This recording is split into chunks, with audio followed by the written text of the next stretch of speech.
What is going on, ladies and gentlemen? Welcome back. Force here with some more Overwatch news. First up today, we've got a leaked start time for the Overwatch anniversary. So we all know the anniversary is happening tomorrow, but now we know when it's going to start, thanks to a leak on the German PlayStation Store that reveals the start time as being 1700 CEST. So just for a quick translation and putting into other time zones, that makes this starting at 8 a.m. Pacific time, 11 a.m. Eastern Time, 3 p.m. UTC, 5 p.m. CEST, which was the leaked time, and also 1 a.m. the next day in Australia at AEST. Now, what's interesting about this leak is that this apparent start time is 3 hours earlier than events typically start. Yes, typically events will start 3 hours later than this. So usually somewhere around 11 a.m. Pacific here in the States are when we expect the events to start. In fact, I believe some events even started slightly later than that. So the fact that this leak shows an earlier start time, I think is really interesting, and it's good to know. That way, we're not expecting it to start, I guess, when some of those other events started. So make sure, I guess, you're getting up a little bit earlier, or you're preparing a little bit earlier for this Overwatch anniversary event. Up until this point, we've gotten some teases. I'm not sure that Blizzard is going to be revealing everything else. We know about those 4 new skins. We know about the dance emotes, the new maps that we're going to be getting, which, fingers crossed, may be tied to a new mode, and we also got those new voice lines. So we got a nice little hint and teaser. I'm expecting, though, won't be anything else until tomorrow at 11 a.m. Eastern. That's my time zone. I'm selfish, I know. But yeah, I wanted to give you guys a heads up about that. Also wanted to quickly talk about the latest video released by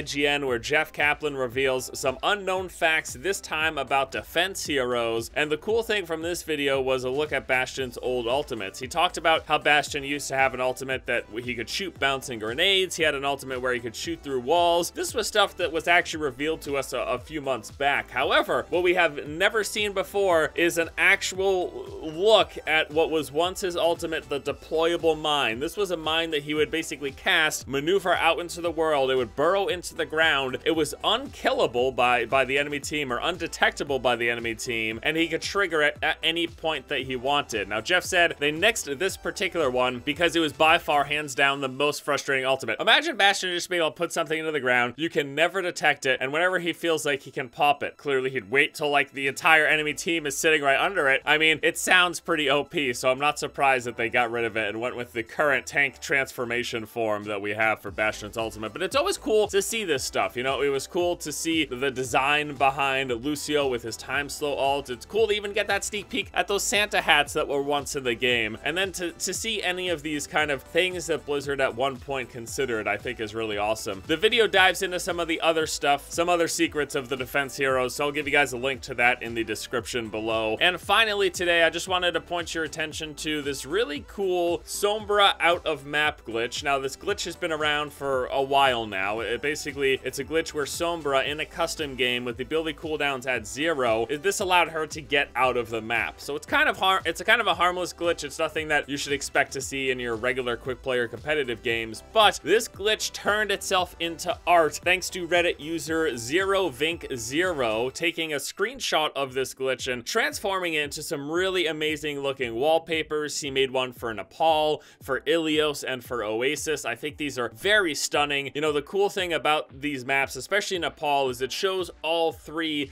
sections of the map at once, because it's all always there loaded when you're in and playing your game. It just, after each round, you will move to the next section. You'll be teleported automatically. But to have it all there presented at once in this nice cleaned up fashion, I think is great. I am absolutely using one of these as my wallpaper immediately. So I just wanted to show it with you guys, share it with you guys. And again, a shout out to ZeroVink0 for making these. Fantastic. Great work, buddy.